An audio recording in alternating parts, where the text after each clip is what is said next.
Good morning, people, wealth builders, entrepreneurs. Good morning, everybody. We are definitely living in some strange times. We're literally watching history repeat itself. We're going backwards.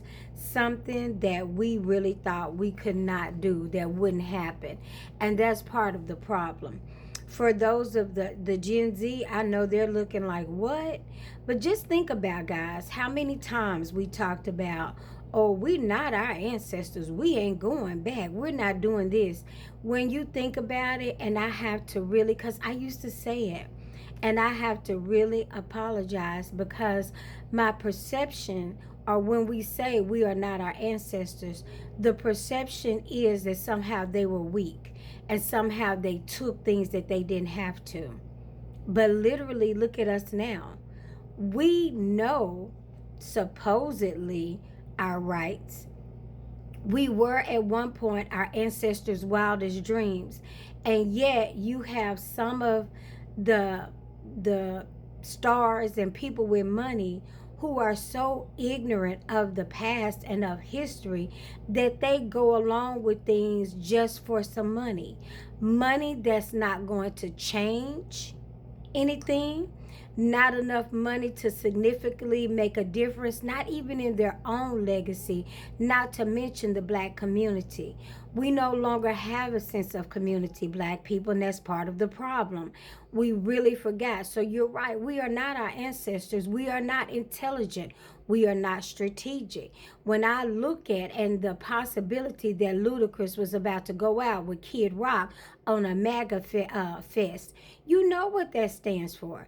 You, Nelly, Snoop Dogg, all of these people with influence and black followers and black fans that look like you, and you know that black men are incarcerated more than any other person, any other race in America, and yet you want to support and you think a few dollars in your pocket is going to make a difference. Come on now. We have got to wake up. We have got to be better than this. When I think about some of the choices we are making, I told y'all I try to engage with everybody. But the one person that some people get on here and they say, y'all, they making a monkey out of us. They walk away and they smile and they leave, and it was nothing wrong. People are just saying rhetoric. That's not true. That's a whole lot. They are saying what they feel. And as long as you don't get outraged, they test the waters with what they want to say, right?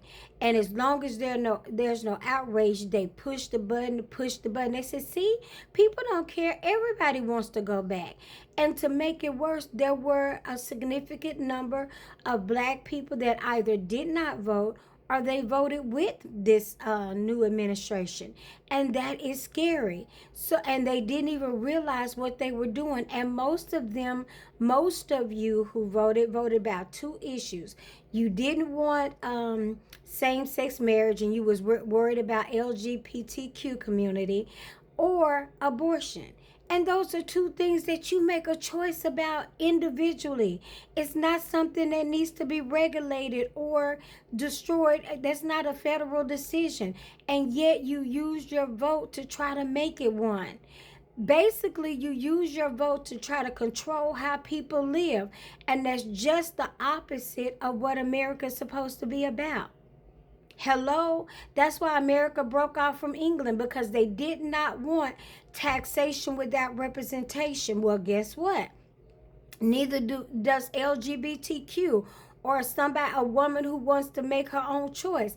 If I got to pay taxes and I'm supposed to have the right to life, liberty, and the pursuit of happiness, as long as I'm not breaking the law, when you make votes that legislate how people behave and what they do, you are literally going against the Constitution and democracy. Your morals, your religion, your idea, that is your personal belief. And you have to answer to God and God alone about that. I am sick and tired of Christians talking about, I got to stand up for what I believe. Stand up at home. Because some of you that are standing up about this and you voted for this mess we're in, you're behind is sitting down about all that dipping and dapping and adultery and mess that's going on. You're sitting down behind the lustful spirit. You're sitting down when it comes to black and brown girls being missing and raped at reported levels and over sexualized. Stand your butt up for something that matters, not what somebody does in their bedroom. That's their business. Stand up for poverty. Stand up for Black Wall Street. Stand up for small businesses. Stand up for how the black community is one of the few communities, well, shoes, we're the only, I'm sorry, that doesn't have a cartel or any type of gang. That you got the Asians got a mafia, you got the Mexican cartel, you got all of this. When there was Asian hate going on and they were worried, how swiftly was that bill signed? Do you know the Voting Rights Act is still not signed? So stand up for that. And yet, when everything starts happening, after you have made your vote and you said you were standing up for your Christian beliefs, and now that we're in this mess, why are you going silent, Christians? Where are you? See, that's what makes me mad. You want to stand up and say stuff, and then you like, well, let's pray. No, let's watch, fight, and pray. Let's do like Nehemiah did on the wall. You got to pray and fight.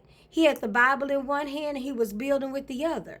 And some of you all have sat down on the job. So you are definitely not our ancestors. Now is the time to get up.